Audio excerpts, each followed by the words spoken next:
Bapak Ibu, dari kondisi kita saat ini, di mana Anda berada menuju kepada kesuksesan Anda, ternyata di tengah ini ada faktor yang sangat menentukan bagaimana dari kondisi saat ini sampai kesuksesan itu menghambat diri Anda sendiri, ya, menghambat segala kemajuan, perkembangan, pertumbuhan yang Anda miliki. Nah, faktor apa yang kira-kira menghambat tersebut? Kita akan simak di dalam video berikut ini.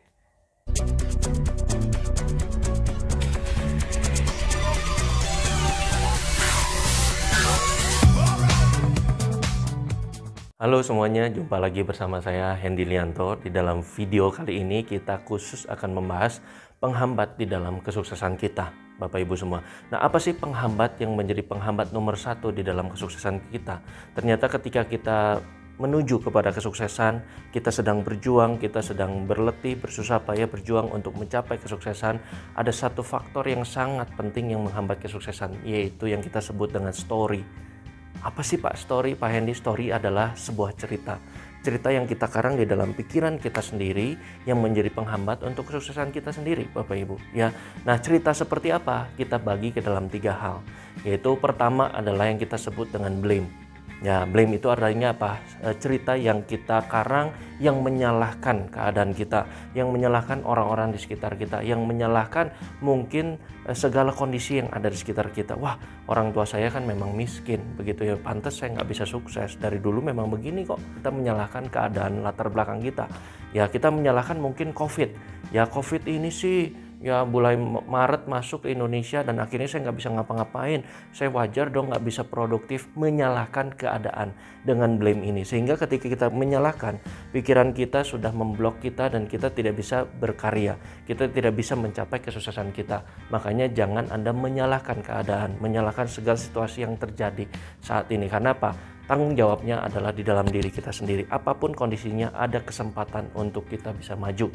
Ya, kemudian yang kedua adalah Bapak Ibu, kita melakukan yang namanya excuse. Ya, kita melakukan yang namanya beralasan di dalam pikiran kita.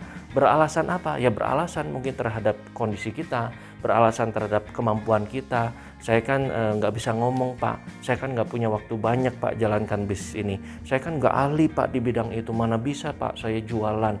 Misalkan begitu, beralasan, selalu punya alasan. Nah, ada pepatah mengatakan kalau kita mau alasan lupakan sukses. Betul ya Bapak Ibu ya, tetapi kalau mau sukses lupakanlah alasan.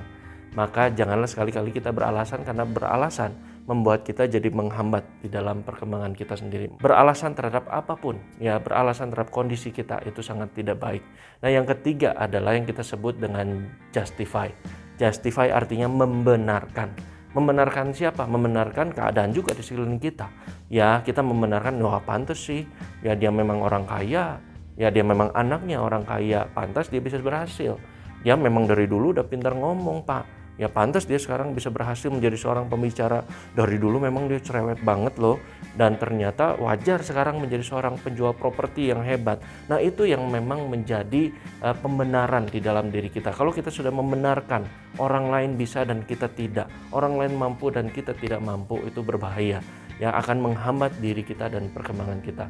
Makanya hati-hati dengan singkatan BEJ ini, yaitu blame, excuse, dan justify. Ketika kita sudah melakukan yang namanya BEJ, blame, excuse, dan justify ini, kita tidak mungkin bisa kemana-mana. Anda akan diam di tempat, Anda tidak akan bertumbuh, dan itu akan menjadi penghambat Anda seumur hidup menuju pada kesuksesan Anda.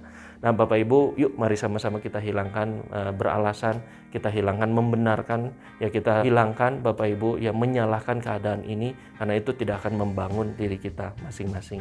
Ya Bapak Ibu, sampai jumpa lagi di dalam video-video saya yang berikutnya. Masih banyak video-video yang menarik, khususnya video-video mindset yang lain yang sudah saya siapkan buat Anda semua.